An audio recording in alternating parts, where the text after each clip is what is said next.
Hello everyone and welcome to this audio podcast aligned to this series the ZtormTronix. In this audio podcast in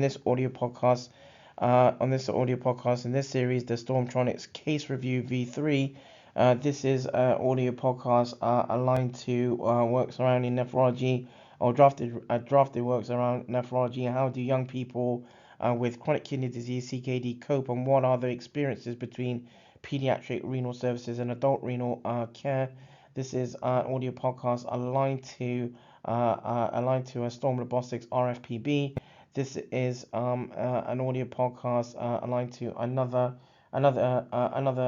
Storm Robotics production. In this audio podcast, there'll be an overview and a sort of an overview in aligned to models and theories of coping and stress, and this work and this sort of overview has sort of complements, if you like, complements one of the sort of previous audio podcasts in this series, if not generally, and so there will be in the descriptive around this particular audio podcast, there will be some resources aligning to different sort of models and theories relating to coping and stress as well. So where listeners in around this works and in around intrigue around coping and stress can seek to sort of identify with as well. So the sort of models and theories, and relating to coping and stress in context of sort of this sort of audio podcast aligned to where, for example, different investigators and researchers sort of retrospectively have implemented or outlined different sort of models and theories, have sort of founded, different sort of models in around coping and stress from different aligned to different sort of perspectives, and so there's just going to be so in this audio podcast there'll be just an overview in sort of highlighting what those are, for example. So so a name so one of the first sort of models and theories regarding or relating to coping and stress, for example, where listeners can perhaps sort of immediately be sort of sort of be sort of in understanding of is works by Walter Cannon, who developed the or highlighted the fight or flight response in 1924, primarily Walter Cannon's excuse me, the primarily Walter Cannon's fight or flight response or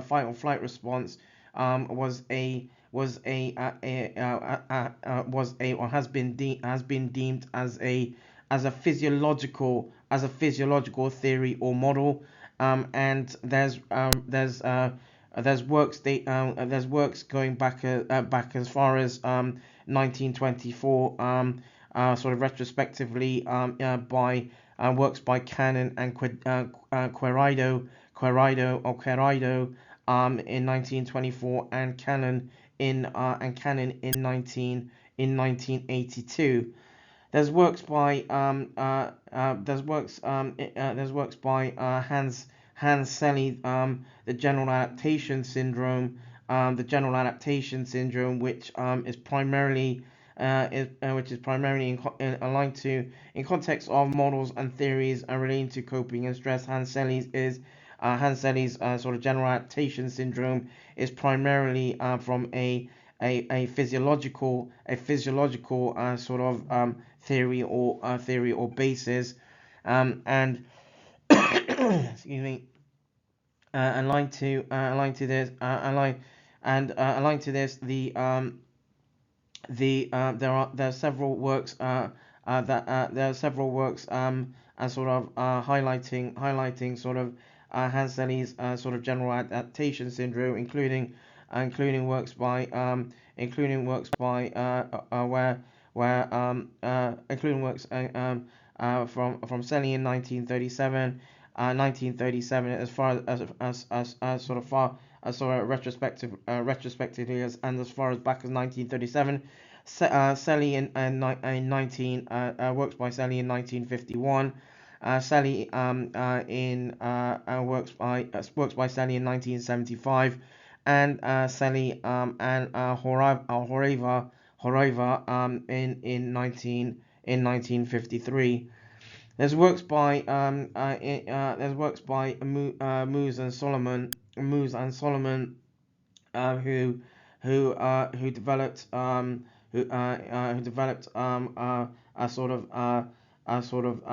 works in around emotions, stress, and the central nervous system and immunity. The works lines to sort of models and theories in line to coping and stress from Moose and Solomon from 1969. The theory and model has been sort of documented or was documented and founded primarily from a physiological basis, and there are works that are by Moose and Solomon or in from Solomon in Solomon 1969, Solomon and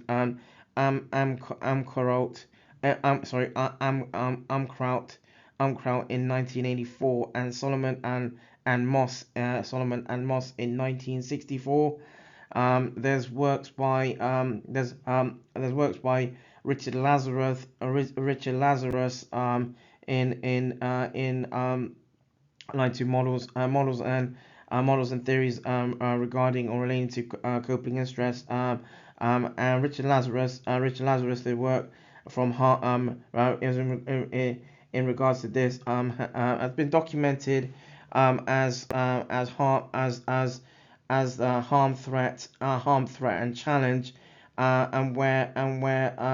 Richard Lazarus's sort of theory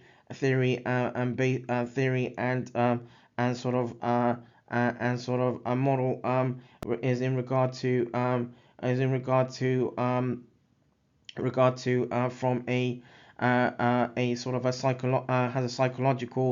psychological basis, and works by Lazarus in 1974, Lazarus in 1985, Lazarus in 1992,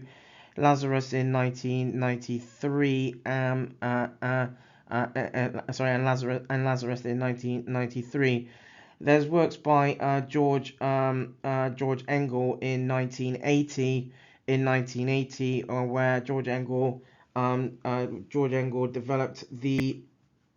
biopsychosocial model and theory, and the theory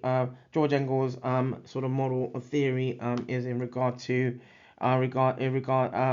of has an underpinning in around psychological and physiological. And there's works that have documented the biopsychosocial model from Engel in 1980 and Engel in 1997. There's works by Susan Folkman aligned to looking at positive emotions, aligned to positive emotions and models and theories relating to coping and stress. and and and the theory or the model from Susan Folkman from Positive Emotions work from 1986 1986 primarily, is from a was from a psychological basis, and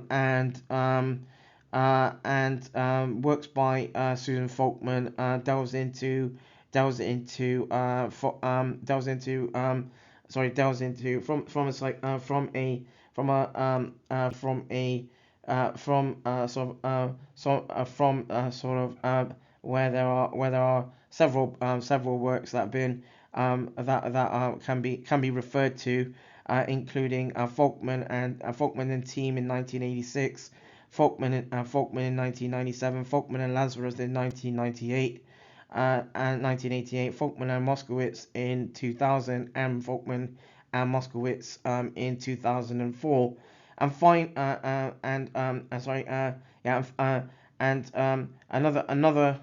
sort of another sort of a model another basis in around model and theory relating to coping and stress is works that have been documented aligned to the psychoneuroimmunology or PNI concept. The PNI concept looks at coping and stress aligned to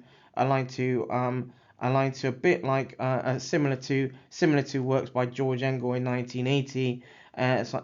similar to works around George Engel's works in the biopsychosocial model from 1980, and the PNI concept, the psychoneuroimmunology or PNI concept looks at sort of coping and stress as an underpinning from again sort of a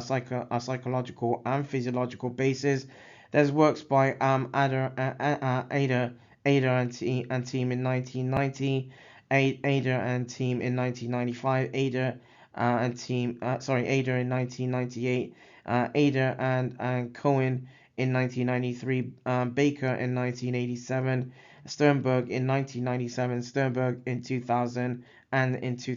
Sternberg in 2001. And finally, works another sort of a basis in around models and theories related to coping and stress,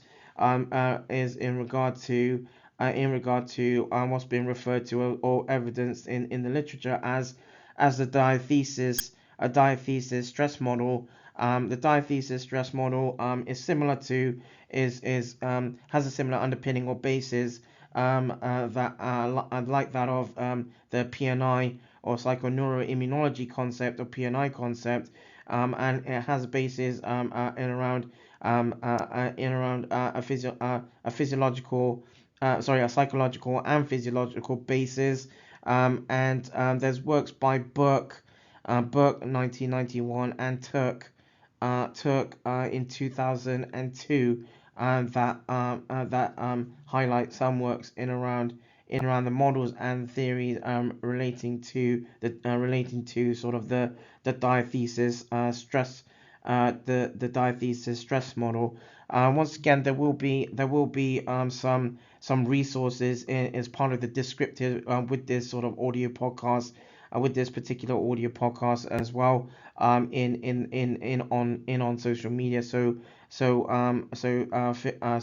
listeners are welcome to check that out and check out some of the resources for further intrigue. And once again, this has been an audio podcast aligned to the ZtormTronix case review v.3, aligned to works sort of drafted works around nephrology and how do young people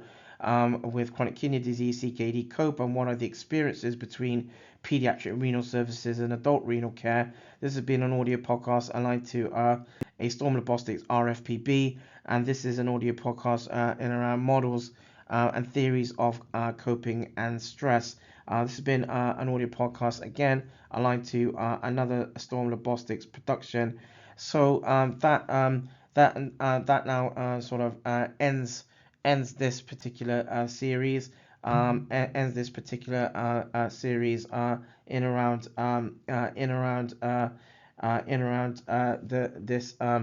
this series aligned to the ZtormTronix case review. Thank you for tuning in, and hopefully the resources have been of use. Thank you.